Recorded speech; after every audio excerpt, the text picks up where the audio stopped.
Assalamualaikum warahmatullahi wabarakatuh.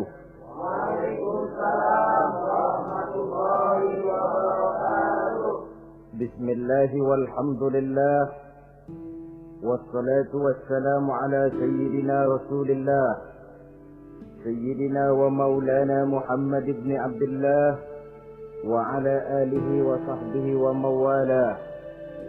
Amma ba'du, subhanaka la ilma lana illa ma 'allamtana innaka antal alimul hakim. La haula wa la quwwata illa billahil aliyyil azim. Saudara-saudara kaum muslimin rahimakumullah. Ada 3 perintah Allah yang berangkai dalam Al-Quran, yang menurut para ulama tidak diterima yang satu apabila yang lain tidak dikerjakan. Di antaranya ayat aqimus shalah wa atuz zakah. Yang kedua, ati'ullaha wa ati'ur rasulah. Dan yang ketiga ayat anishkurli wali walidayka. Perintah ini merupakan perintah yang berangkai. Aqimus shalah wa atuz zakah. Dirikan salat dan bayar zakat. Artinya tidak diterima salatnya orang yang tidak membayar zakat, dan tidak diterima zakatnya orang yang tidak mendirikan salat.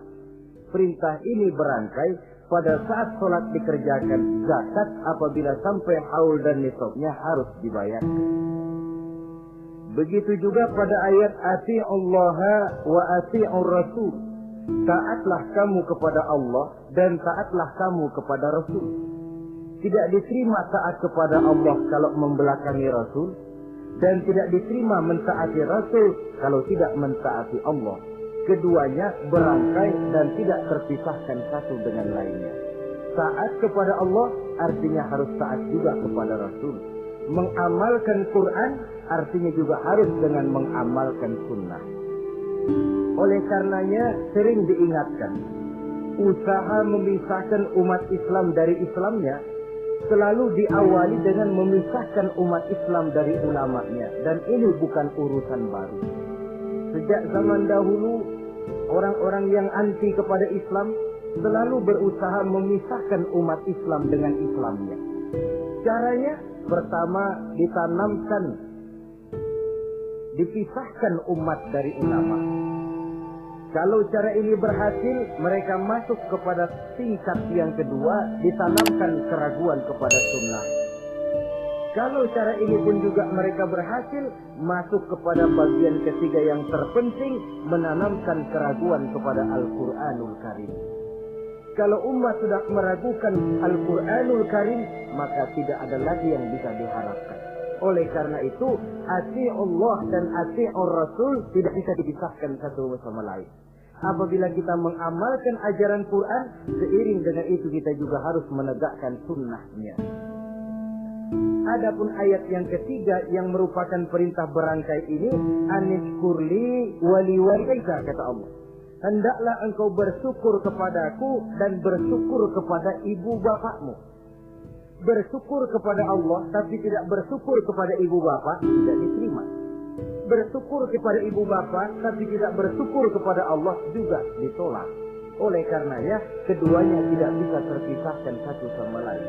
Orang yang pandai bersyukur kepada Allah, dia harus pandai juga bersyukur kepada ibu dan bapaknya. Bersyukur kepada ibu bapak artinya berbakti kepada kedua orang tua kita.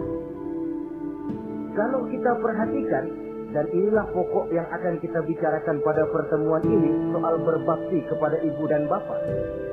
Kalau kita perhatikan, kedudukan kedua orang tua dalam Al-Quran itu tinggi sekali. Kita baca misalnya dalam surah Al-Isra ayat 23. Di sana menjelaskan, وَقَضَى رَبُّكَ أَلَّا تَعْبُدُوا إِلَّا إِيَّاهُ وَبِالْوَالِدَيْنِ إِحْسَانًا. Dan Allah Tuhanmu telah memutuskan, telah menetapkan, jangan kamu menyembah selain daripadanya, dan berbaktilah kepada kedua orang tua. kita perhatikan tertibul kalimat atau tertib urutan kalimat dalam ayat ini. Pertama, jangan menyembah selain kepada Allah. Yang kedua, berbakti kepada kedua orang tua. Allah, setelah itu kedua orang tua. Begitu tinggi kedudukannya sampai dirangkaikan dengan kewajiban menyembah hanya kepada Allah. Sesudah itu apa? Wabil walidaini ihsana, berbakti, berbuat baik kepada ibu dan bapak. Dulu dalam surah An-Nisa ayat 36 kita temukan wa'budullaha wa la tusyriku bihi syai'a wa bil walidaini ihsana. Sembahlah Allah, jangan engkau sekutukan Dia dengan sesuatu pun, dan berbuat baiklah kepada kedua orang tuamu. Lagi-lagi di sini perintah bertauhid, perintah menyembah hanya kepada Allah dirangkaikan dengan perintah berbakti kepada kedua orang tua. Dalam kehidupan sehari-hari, biasanya perintah penting lahir pertama. Perintah penting kedua lahir pada urutan kedua. Dari segi prioritas kita bisa melihat tingginya kedudukan kedua orang tua kita di dalam kehidupan ini. Lalu orang tua adalah bapak dan ibu. Keduanya mempunyai peranan yang sangat besar sejak lahirnya kita ke alam dunia ini sampai kita meningkat menjadi anak-anak, remaja, dewasa. Bapak misalnya kita lihat sibuk mencari nafkah. Ia pergi pagi, pulang sore, peras keringat, banting tulang. Karena cita dan harapan agar anaknya kelak hidup lebih baik dari dia sekarang ini. Dan untuk itu dia rela peras keringat, banting tulang. Seolah-olah dia berkata, ayahmu biarlah kaki jadi kepala, kepala jadi kaki, asal kau kelak jadi orang. Yang kadang-kadang setelah kita sang anak ini jadi orang, sering lupa kacang akan kulitnya. Sehingga boleh jadi orang lalu berkata, kalau orang tua kaya, anak jadi raja. Kalau anak yang kaya, orang tua sering jadi budak. Orang tua kaya, anak jadi raja. Apa yang dia mau jadi kenyataan. Tapi kalau anak yang kaya, kadang-kadang orang tuanya yang jadi budaknya. Lalu di samping sibuk mencari nafkah, bapak juga memberikan perlindungan dalam kehidupan ini. Menjadi simbol wibawa yang pada suatu saat kita akan merasakannya kalau dia sudah tidak ada. Begitu barangkali kecenderungan orang, seperti kata Imam Al-Ghazali, kamu baru merasa pentingnya suatu nikmat kalau dia sudah hilang dari diri kamu. Kita baru terasa pentingnya sehat kalau lagi sakit. Baru tahu pentingnya gigi kalau lagi sakit gigi. Baru tahu pentingnya telinga kalau lagi budak. Tetapi pada saat normal, kita menganggap itu sesuatu yang biasa. Bukankah keberadaan seorang bapak dalam hidup ini, di samping dia pelindung, juga menjadi simbol wibawa dalam kehidupan di masyarakat? Orang sering berkata, gue bukan takut sama lo, gue segan sama orang tua lo. Masih ada yang disegani, masih ada yang dihormati. Pantas saja kalau kita ambil dari sejarah, ketika baginda Rasul ditinggal wafat oleh Khadijah, oleh pamannya Abu Thalib, gangguan kafir Quraisy makin meningkat. Kenapa? Kemarin-marin mereka mau menghadang Nabi, mau menghantam Nabi, masih mandang Khadijah binti Khuwailid, seorang bekas janda bangsawan. Mereka masih memandang Abu Thalib, orang tua yang disegani. Sekarang dua-duanya sudah tidak ada, apalagi yang mau disegani, hantam saja sudah Muhammad. Itu pun dirasakan oleh pribadi Nabi kita. Saudara-saudara kaum muslimin, apalagi yang namanya ibu, dia lebih banyak menangani kita. Pantas kalau Rasul satu saat ditanya orang, ya Rasul, siapa sih yang paling harus saya taati di dunia ini? Ibumu. Lalu siapa lagi ya Rasul? Ibumu. Kemudian setelah itu siapa ya Rasul? Ibumu. Setelah itu siapa ya Rasul? Bapakmu. Ibu, ibu, ibu, baru bapak. 3 berbanding 1. Kenapa harus begitu? Kita lihat. Pertama yang namanya ibu, sejak proses kehamilannya sudah istilah Quran amalathu wahnan ala wahnin. dia mengandung kita dalam keberatan yang bertumpuk di atas keberatan. Berat kuadrat. Bahkan sebelum itu, sejak ngidam anaknya, ibu kita itu sudah kita siksa. Yang kepengen dimakan, yang bukan-bukan. Muntah, nggak karu-karuan. Keinginan yang tidak musim.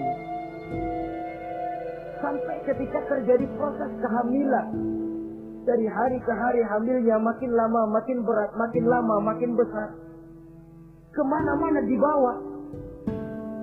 Belum pernah ditaruh. Ini berat mau ke pasar, taruh dulu sebentar. Tidak.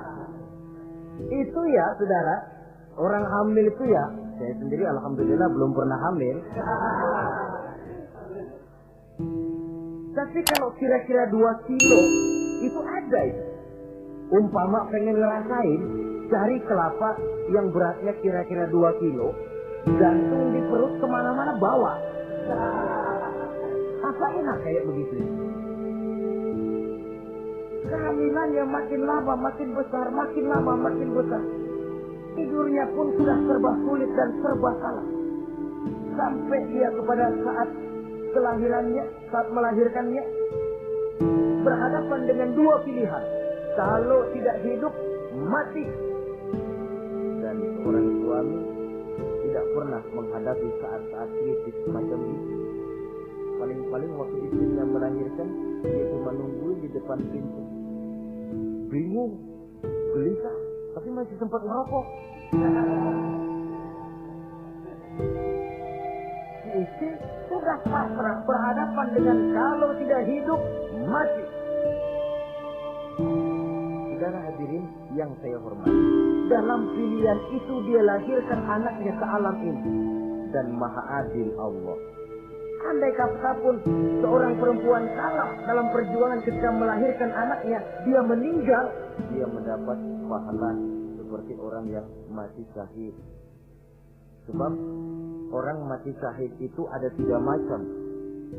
Ada syahid dunia akhirat.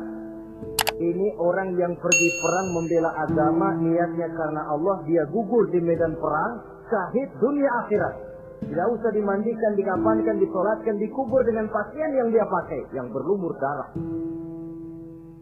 Yang kedua, ada orang mendapat syahid akhirat. Artinya, mendapat pahala seperti pahalanya orang yang mati syahid. Tetapi jenazahnya tetap wajib diurus seperti biasa. Dimandikan, dikafankan, disolatkan.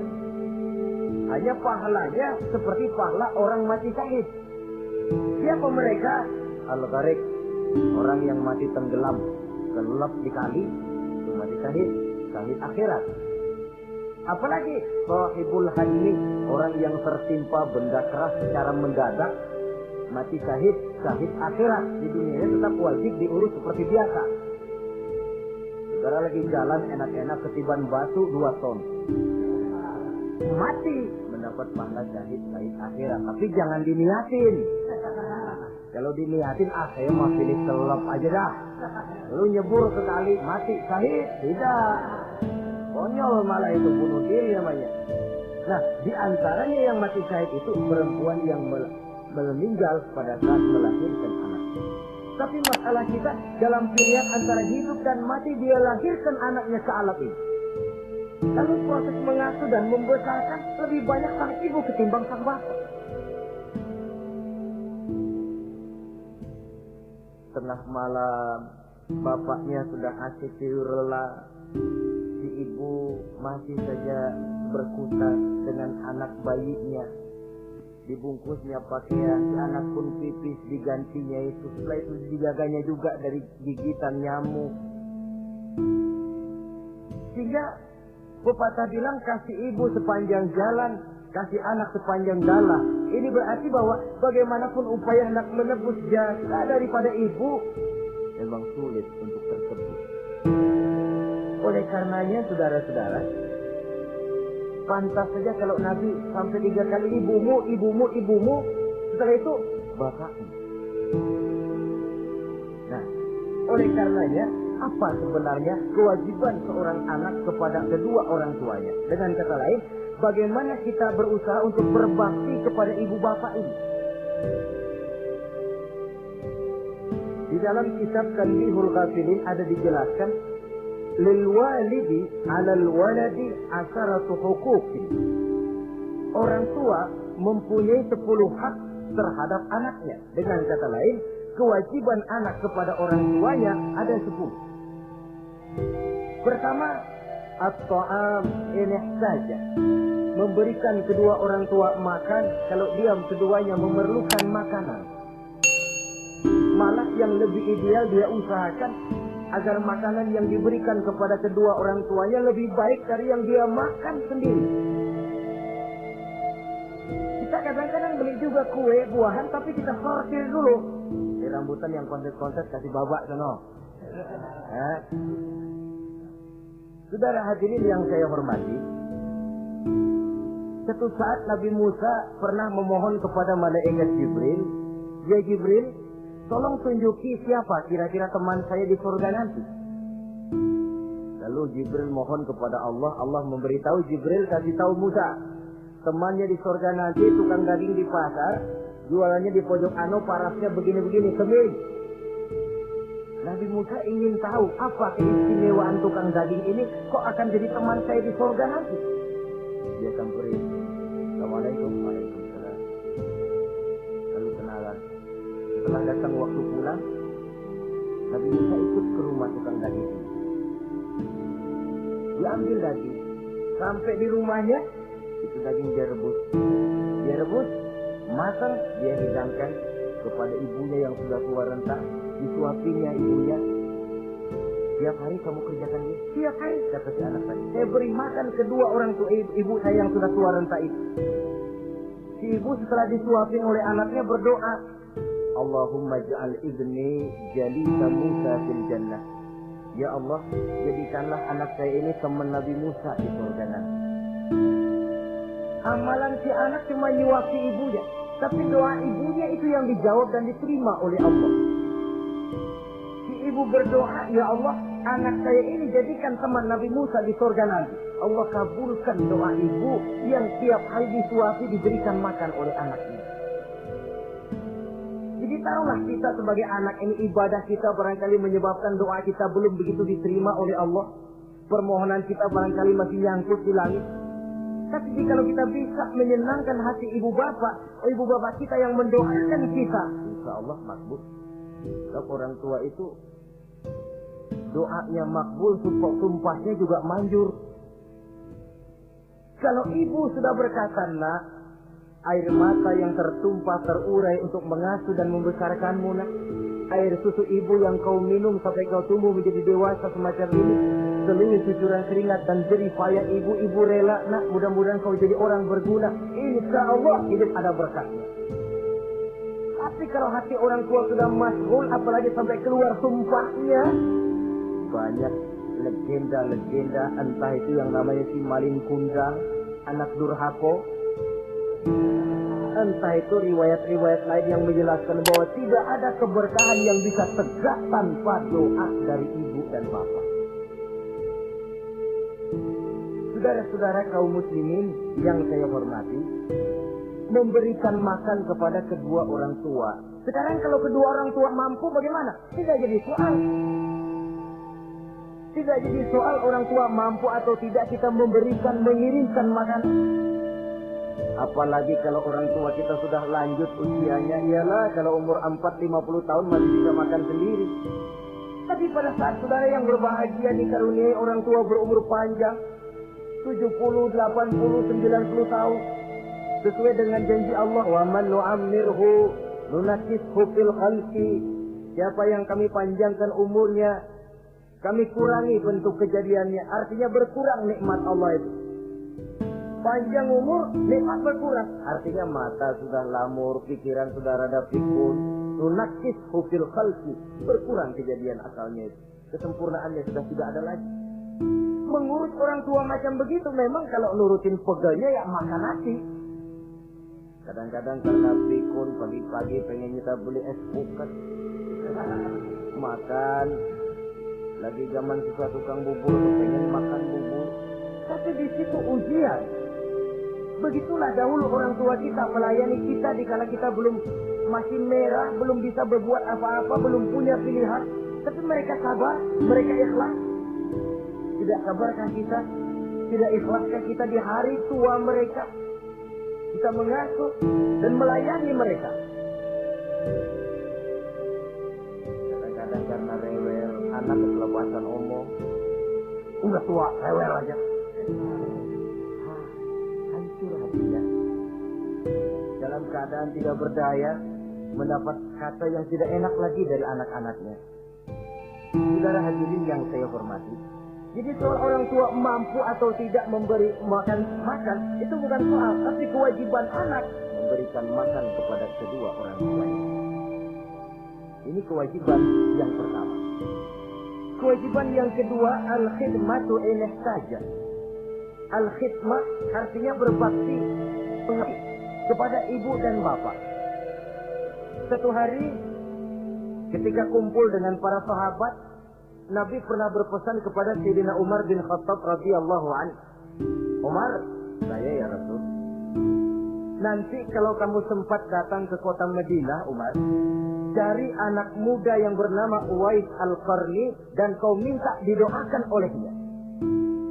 Sayyidina Umar heran. Ini yang menyuruh Rasul. Padahal Rasul doanya mustajab. Dan lagian masih banyak orang-orang tua. Kenapa kalau datang ke Madinah suruh cari anak muda namanya Uwais Qarni dan minta didoakan olehnya? Apa keistimewaan Uwais Al-Qarni itu? Jadi ini pun juga alasan kata Nabi, "Aksiru minan nas bidu'ail khair fa innaka la tadri min ayyi fahin yuqbal." Banyak-banyaklah kamu minta doa kebaikan dari orang lain, sebab kamu tidak tahu dari mulut yang mana doa diterima Allah. Menurut kita barangkali orangnya kere, gak ada potongan, tapi kalau doanya diterima Allah, siapa yang sanggup menghalangi? Ada orang bilang, enakan doa sendiri langsung mantap, tidak jelek. Tapi minta didoakan orang lain pun tidak salah. Saudara-saudara yang saya hormati, kadang-kadang tukang minta-minta pengemis datang ke rumah. Kita kasih 100 rupiah, lalu keluar doanya kan, mudah-mudahan rezekinya bapak lancar dan segala macam. Ada orang yang gak sabar, dia bilang, Allah kenapa saya kamu doain dirimu sendiri aja dah, supaya besok jangan jadi pengemis lagi. Secara logika mungkin, secara logika. Tapi agama bukan cuma logika. Siapa tahu dan siapa yang bisa menghalangi kalau doa dari mulut tukang pengemis itu yang diterima Allah? Tidak seorang pun yang tahu. Nah, Sayyidina Umar heran apa sih keistimewaan Uwais Al-Qarni ini? Ketika beliau ke Madinah diselidiki, apa keistimewaan si Uwais ini? Masih muda, tapi saya oleh Nabi disuruh temuin dan minta didoakan olehnya. Nah, jadi dalam pandangan Allah itu yang nggak ngurus tuanya. Yang afdal itu yang tua dan banyak ibadahnya, dekat dengan Allah. Tapi kalau tuanya cuma kejemur, ya mending yang muda dan banyak ibadahnya. Uwais Al-Qarni ini contoh. Apa ibadah Uwais Al-Qarni? Ternyata dia seorang anak yang sangat berbakti kepada ibunya. Ayahnya sudah meninggal. Dia pernah menggendong ibunya dari Madinah ke Mekah cuma untuk bikin haji dan untuk bertemu dengan Rasul. Sayang, tidak sempat bertemu dengan Rasul. Menggendong ibu dari Madinah ke Mekah itu kira-kira 465 kilo ya. Jakarta Semarang. Digendong ibunya. Kita kadang-kadang ibu kita ini sudah sakit payah. Mau ke dokter saja. Masih manggil orang, gotongin mak gono. Masih minta tolongin. Berat kita. Uwais Al-Qarni menggendong ibunya cuma untuk menunaikan ibadah haji dan bertemu dengan Rasul. Rupanya karomahnya itu muncul karena dia merupakan anak yang sangat bakti kepada ibunya. Jadi Allah memberikan karomah itu ya, ada yang karena orang rajin tahajud, ada yang karena tangannya pemurah, dermawan, ada yang karena sangat berbakti kepada kedua orang tuanya, ada yang karena rajin baca Quran, ada yang karena rajin melaksanakan puasa sunnah. Timbul karomahnya, keistimewaan yang diberikan Allah kepadanya. Jadi bakti kepada ibu dan bapak mendatangkan karomah, keistimewaan yang diberikan Allah kepada kita. Kayak Uwais Al-Qarni ini, kalau dilihat dari segi ibadah, dia masih muda, tentu lebih banyak ibadahnya macam Umar bin Khattab. Tapi karena baktinya kepada ibunya, sampai Nabi pesan ke Janda Umar, kalau kau sempat ke Madinah, cari anak muda bernama Uwais Al-Qarni, minta didoakan olehnya. Artinya doanya dikabul oleh Allah Subhanahu wa Ta'ala. Saudara-saudara kaum muslimin yang berbahagia, kewajiban yang ketiga, al-ijabatu in da'a, menjawab, memenuhi panggilan orang tua apabila keduanya memanggilmu. Menjawab panggilan kedua orang tua. Dan cara menjawab ini pun Al-Quran memberikan tuntunan etiknya. Wala taqul lahuma uffin. Jangan kepada kedua orang tuamu ngomong uff. Uff, hus, oi. Itu dianggap kurang etis. Saudara hadirin yang saya muliakan, menjawab panggilan orang tua merupakan kewajiban anak dan merupakan hak dari orang tuanya. Dia berhak untuk dijawab panggilannya dan anak berkewajiban untuk menjawab panggilan orang tuanya. Mari kita ikuti satu riwayat bahwa ada seorang anak muda yang soleh, tekun melaksanakan ibadah, namanya Juraij. Satu hari Juraij ini sedang sholat sunnah. Ketika dia sedang sholat itu, ibunya manggil, Juraij, kan? Juraij, sini sebentar. Ibunya rupanya tidak tahu kalau Juraij sedang sholat. Mendengar panggilan ibunya, Juraij bimbang dalam hati. Allahumma ummi am sholati. Ya Allah, sembahyang saya terusin atau panggilan ibu yang saya jawab?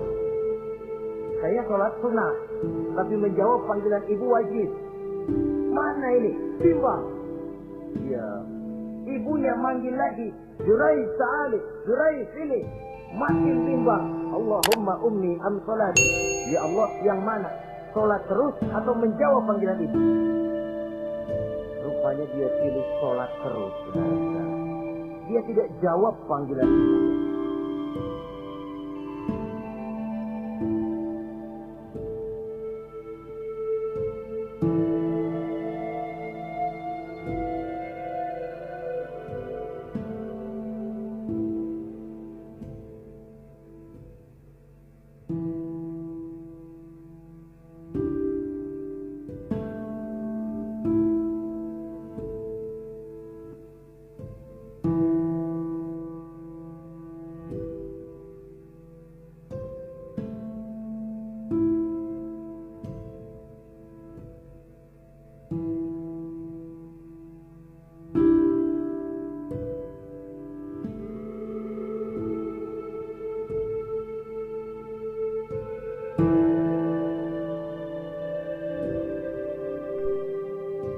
Karena panggilannya tidak dijawab ini, mangkel rupanya hati sang ibu. Ya Allah, Juraij ini, saya lahirkan dia antara pilihan hidup dan mati. Saya asuh dan saya besarkan dia. Cuma saya panggil tidak mau menjawab, sakit hati saya. Keluar katanya, ya Allah, jangan mati Juraij sebelum dia bertemu orang jahat. Nah, berlalulah riwayat ini. Hari berganti hari, bertukar minggu pergi datanglah bulan. Kesolehan anak muda yang bernama Juraij ini terkenal ke seluruh kampung. Dan biasa, kalau ada orang yang soleh, apalagi dia masih muda, yang usil banyak. Dan yang usil ini selalu berusaha mencari jalan bagaimana menghancurkan Juraij ini. Saudara hadirin yang saya hormati, akhirnya mereka begini aja. Juraij kan masih muda, kita goda pakai harta. Ah, tidak mungkin. Juraij itu bukan orang yang mata duitan, dia tidak akan luluh oleh harta. Kita tawarkan kedudukan, juga tidak bisa. Begini saja. Dia kan masih muda tuh. Ya. Umpanin perempuan aja dah. Kirim cewek yang agak kece.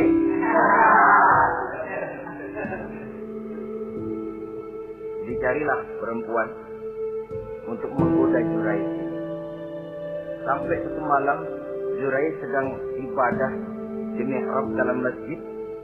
Masuk perempuan ini dengan langkah gemulai, dengan suara merdu mendayu-dayu, mencoba merayu, membujuk, mempedaya, mempesona Juraij. Tapi nggak kena. Sejak dari berpakaian lengkap si perempuan ini sampai bahasanya Oryanun Falik, tanpa kehelai benang pun lagi lekat di badannya. Menggoda Juraij, memegang Juraij, muter-muter di depan Juraij, tanpa selembar benang pun lekat di badannya. Juraij mantap. Si perempuan karena sudah kadang merasa dibayar lalu nggak berhasil kan malu. Akhirnya dia keluar dari masjid, dia pergi ke sebuah kampung. Di sana dia berzina dengan seorang pengembala kambing dan hamil. Ketika hamilnya besar, si perempuan ini kemana-mana pidato. Saudara-saudara, kenal nggak Juraij? Kenal.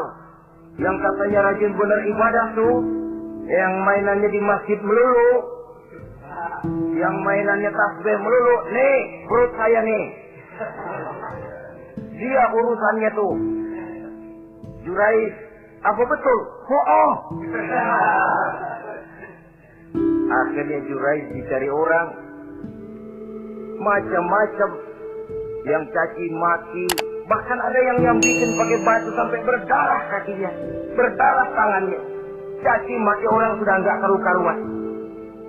Masjid lu ya, topeng doang lo. Saudara hadirin yang saya hormati, kita lihat di sini, Juraij sedang sholat sunnah. Dipanggil oleh ibunya, tidak menjawab. Cuma itu ilatnya. Dan ibunya pun tidak tahu kalau Juraij sedang sholat. Keluar omongan yang tidak enak dan omongan itu manjur. Kata Juraij, saudara-saudara begini. Apakah di antara saudara-saudara ada yang lihat saya melakukan zina dengan perempuan ini? Tidak ada. Lalu atas dasar apa saudara menuduh saya? Dia pengakuan si perempuan tadi. Nggak bisa dong kalau nggak ada saksi. Sekarang begini saja. Bagaimanapun saya ngotot, saudara nggak percaya, kita tunggu saja sampai si bayi ini lahir. Kita tanya dia nanti siapa bapaknya. Baiklah kalau begitu. Ditunggulah saat kelahiran sang bayi. Begitu bayi itu lahir ke alam ini, bron merah, masih orok. Setelah dibersihkan, ditekan perutnya oleh Juraij. Ya gulam, kul man abak. Bayi, tolong kasih tahu siapa bapakmu. Dengan izin Allah itu orok, bayi yang masih merah ngomong, bapak saya tukang ngangon kambing di kampung Ano. Kata Juraij tuh kan, gua tuh bukan gua ya. Gak percaya sih ente, main sabot aja. Begini akhirnya nih.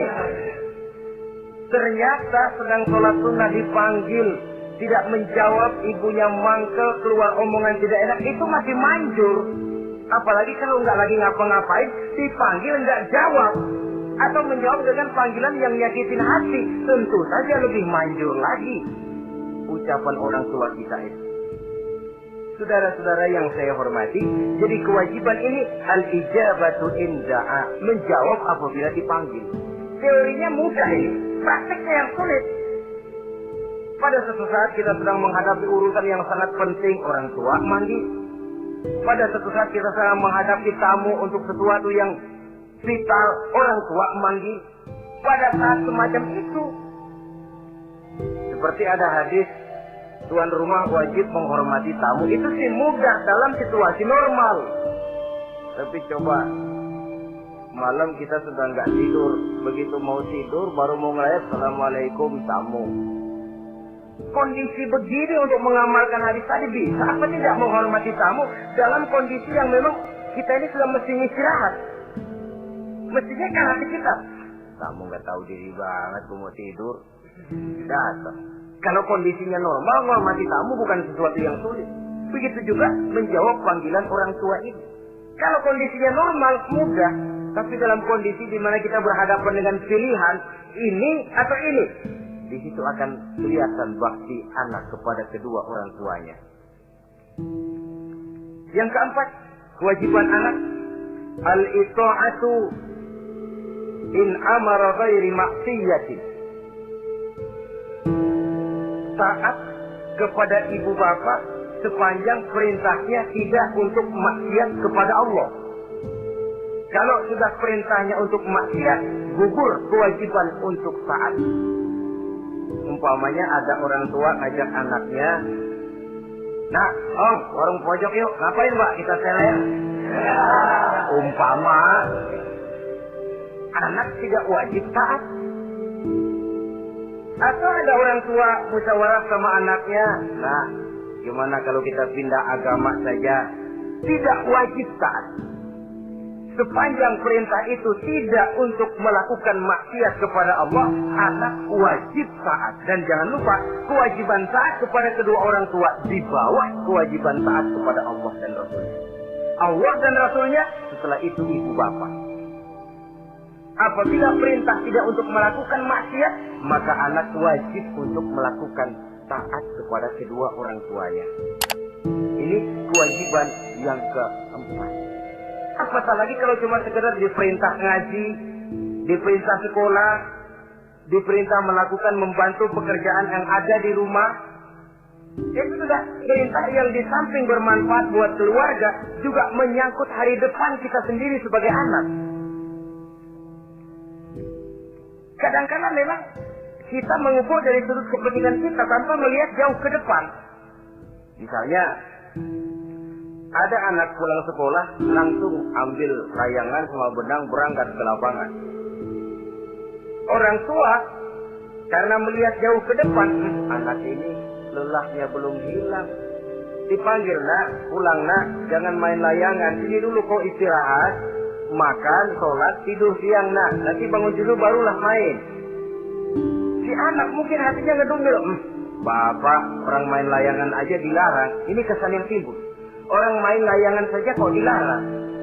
Padahal larangan ini adalah untuk kemanfaatan dan kemaslahatan si anak itu sendiri.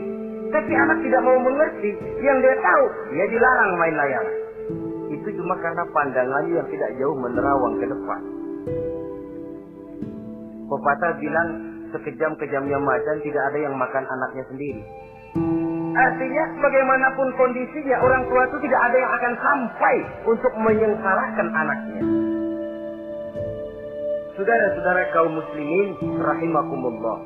Jadi yang keempat, kewajiban untuk taat sepanjang tidak melakukan maksiat kepada Allah Subhanahu wa taala. Yang kelima, at-takallum ma'ahu bil-lail. Apabila bercakap-cakap dengan kedua orang tua, hendaklah dengan tutur kata yang lemah lembut. Wala tanharhuma wala taqul lahumā uffin wa qul lahumā qawlan karīmā. Jangan membentak, jangan up saja, bus saja, itu sudah tercela dan tidak boleh menurut ajaran agama. Apatah lagi sampai membentak, maaf, apalagi sampai melakukan tindakan kekerasan. Menendang orang tua, na'udzubillah, summa na'udzubillah. Memukul orang tua sendiri, Allah karim. Orang tua yang menyebabkan secara zahir keberadaan dia ke alam ini, sampai hati ditendang, dipukul, dibangsat-bangsati. Tidak ada kedurhakaan yang lebih berat selain daripada kedurhakaan kepada kedua orang tua sesudah orang menyekutukan Allah. Sehingga pantas kalau Nabi memberikan vonis, ridullah fi ridul walidain wa suhtullah fi suhtil walidain. Keridhaan Allah di dalam keridhaan ibu bapa, dan murka Allah pun berada dalam kemurkaan ibu bapa. Ibu bapa ridho, Allah insya Allah ridho. Ibu bapa murka, Allah murka. Di Jadi kebahagiaan apa yang bisa kita tegakkan dalam hidup tanpa restu dan doa kedua orang tua kita?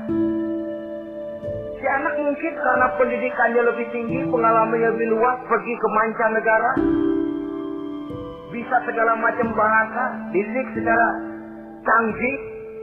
Tapi apakah itu lalu berarti dia harus memalingkan diri dari kedua orang tuanya? Sama sekali tidak.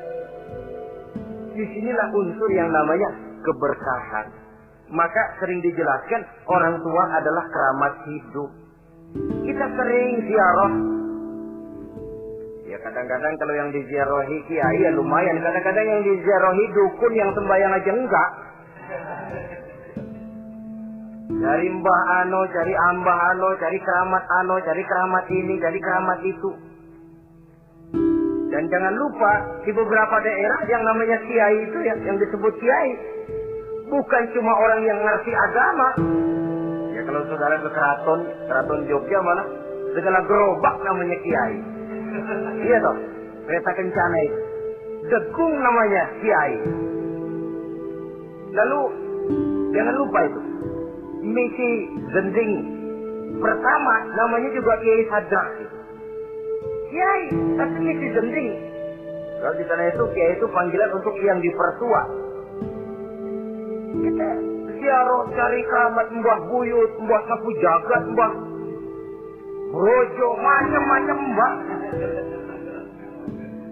Tapi kita lupa di rumah kita ada keramat hidup. Siapa itu? Ibu bapak kita.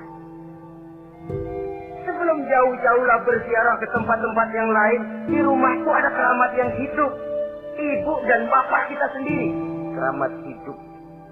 Dengan doanya, hidup jadi berkah. Tapi kalau kita sakiti hatinya, hidup ini lalu jadi sempit, jalan bagai tertutup. Maka berbahagialah seorang anak apabila dia sudah sanggup melakukan satu bakti yang bisa menyenangkan hati kedua orang tuanya. Bercakap-cakap, berbicara dengan lemah lembut. Kadang-kadang di sebagian daerah ya sudah jadi kebiasaan manggil orang tuanya pakai elu aja. Bapaknya dianggap CS. Salaman juga main kedet aja. Halo be. Di samtu bapaknya nggak boleh mulai, main buat aja.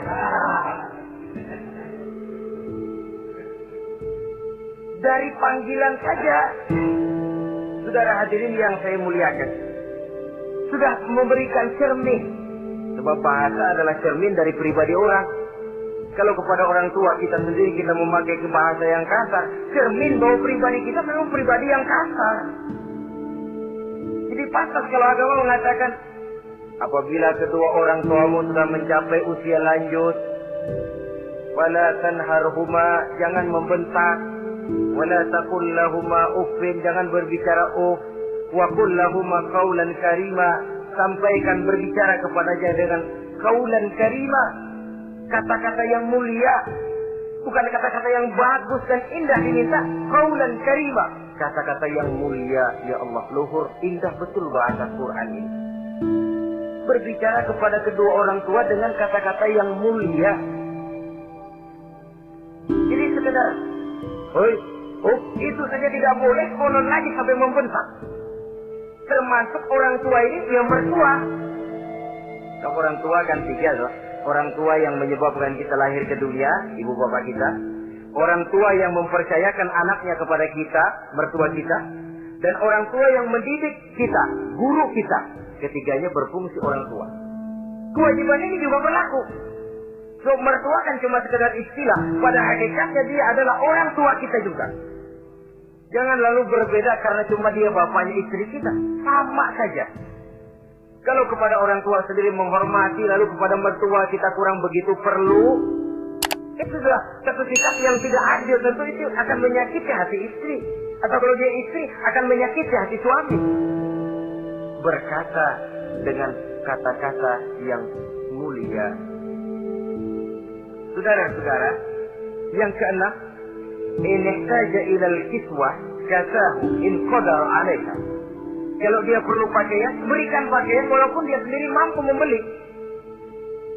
Nah, antarin bapak beli kacamata yuk. Ayo Pak. Sudah sampai di toko kacamata bayar oleh anaknya.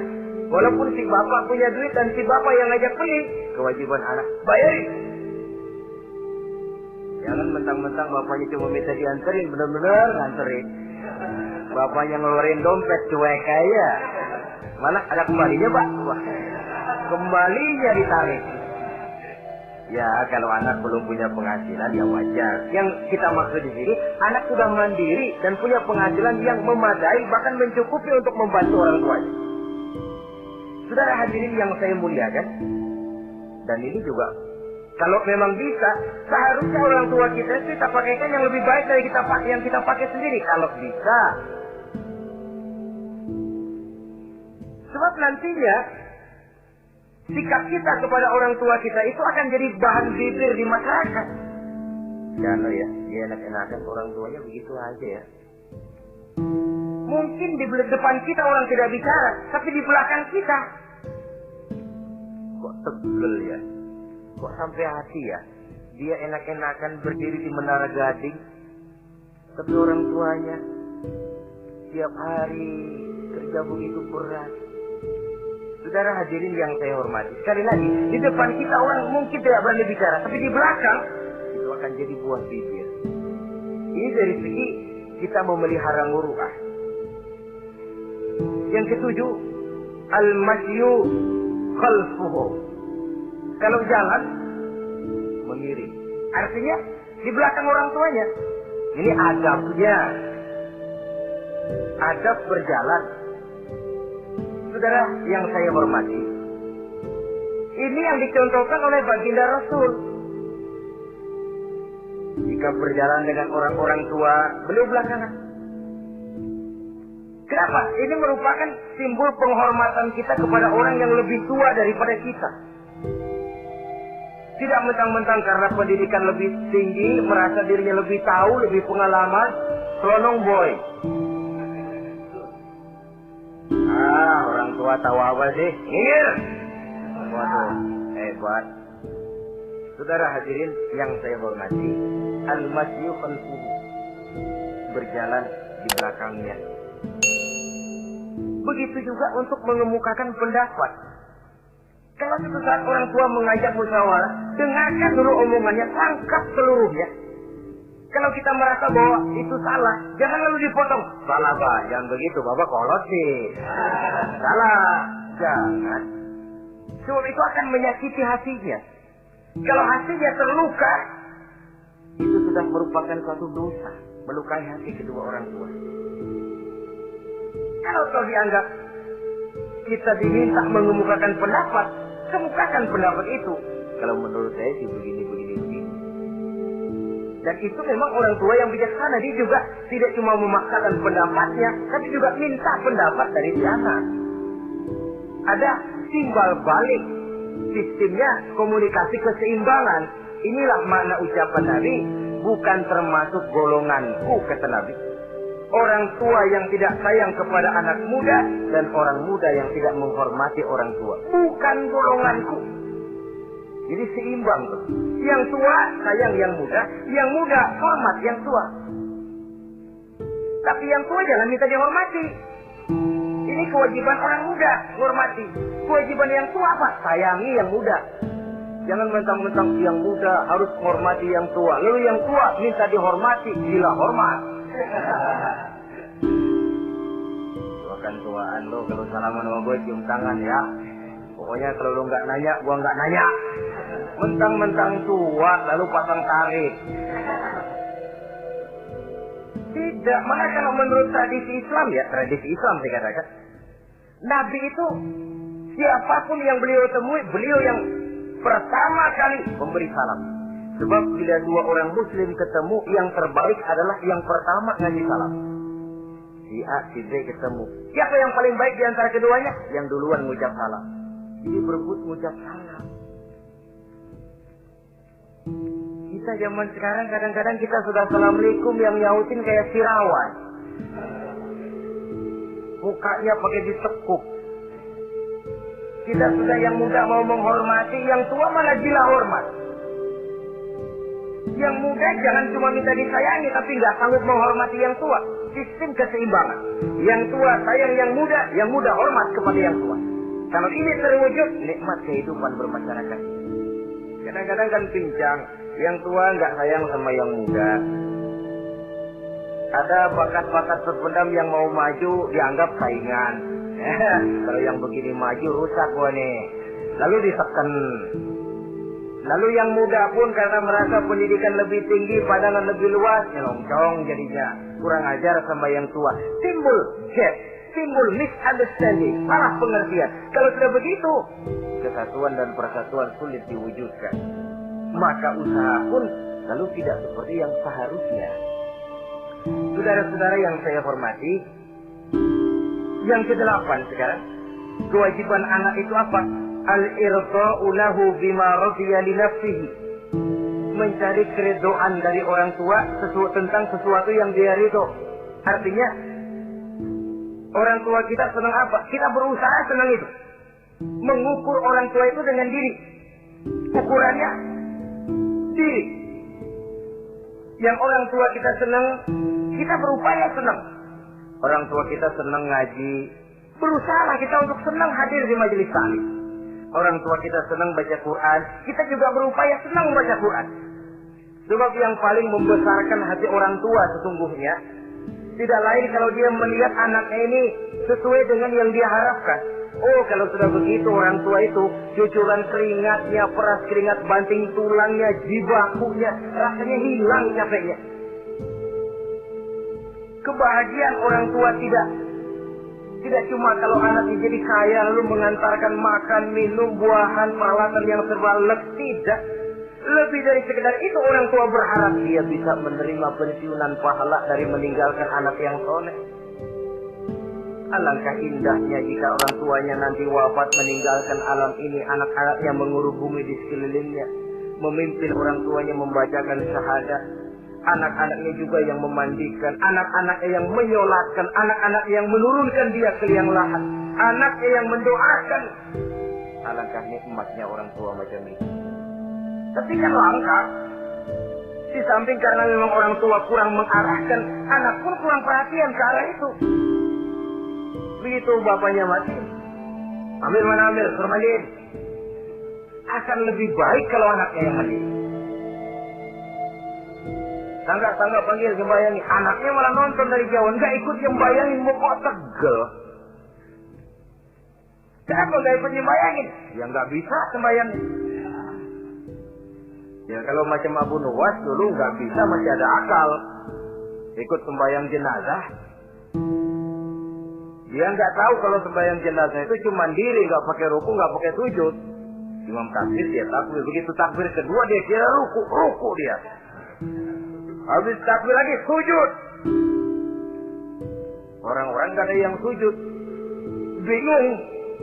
Setelah saya ditanya dia, Bunda Was kenapa tadi pakai sujud? Dia bilang ini mayit dosanya kebanyakan.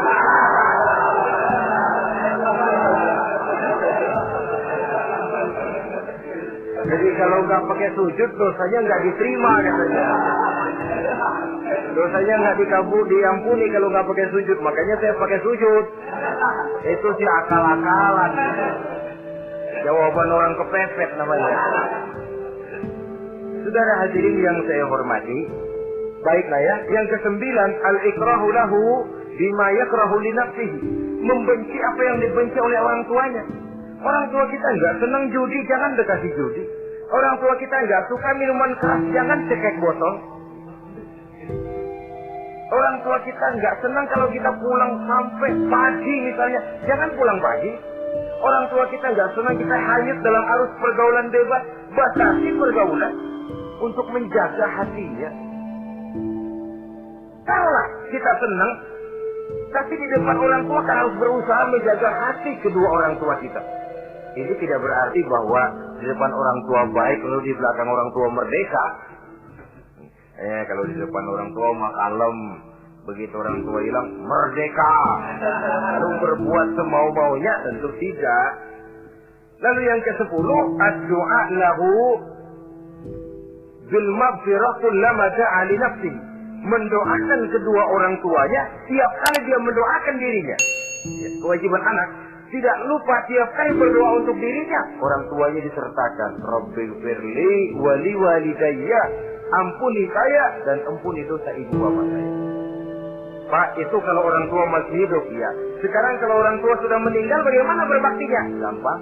Pertama, antasila akrabaihima, bersilaturahmi dengan kerabat yang ditinggalkan oleh orang tuanya. Jadi jangan setelah orang tua mati lalu kehabisan obor. Orang tuanya kita senang, anaknya kita benci, sama aja ngebenciin orang tuanya. Kan sering kejadian begitu.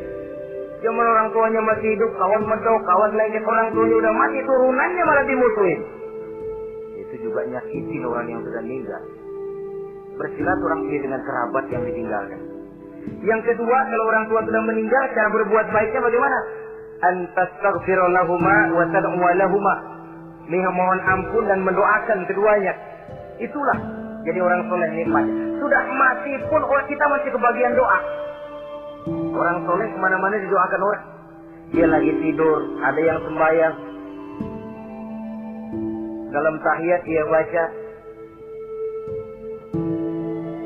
Assalamu alaina wa ala ibadillahi sholihin. Ya Allah, berikan keselamatan kepada kami dan kepada hamba-hambamu yang soleh. Ini orang yang soleh, semua orang soleh kebagian doa itu. Walaupun dia lagi tidur, tidurnya didoakan orang. Dia sudah mati, kuburnya diziarahi orang, dibacakan doa. Lain kalau bajingan, liwat di kuburannya orang serem. Bajingan kemarin mati dipendam di sana. Lu jangan lewat sana, lu kesurupan. Liwat orang ngeri. Bagaimana lagi mau mendoakan? Yang ketiga, orang tua yang sudah meninggal itu cara berbaktinya, wa anta tasaddaqu lahuma. Kalau ada rezeki, bersedekah atas nama keduanya. Pak, 100.000 untuk pembangunan masjid, saya lihat pahalanya untuk almarhum kedua orang tua saya. Insya Allah sampai. So, kalau tidak sampai, Rasul tidak akan mengajarkan badal haji. Untuk apa? Diajarkan badal haji artinya amalan orang yang masih hidup ada kaitannya dengan orang yang sudah meninggal.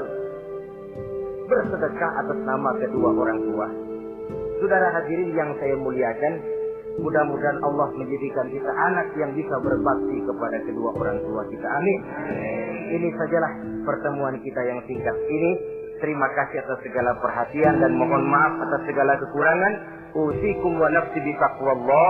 Wassalamualaikum warahmatullahi wabarakatuh.